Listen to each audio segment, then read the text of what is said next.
Hello guys, আজকে আমি আলু দিয়ে মাছ দিয়ে একটা ঝোল করব।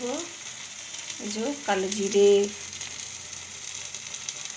টমেটো, কাঁচা লঙ্কা, ধনেপাতা পেস্ট দিয়ে করছি, আদা জিরে। আর এখানে এই যে কলার থোর ভাজি। এই হচ্ছে আমার রেসিপি।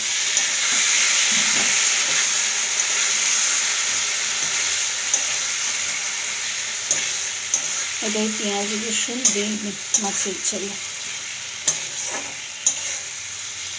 জিরে, ধনে, কালো জিরে ফোড়ন,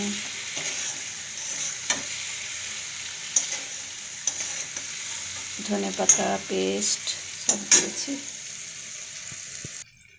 এই মশলা ধোয়ার জলটা দিয়ে দিচ্ছি।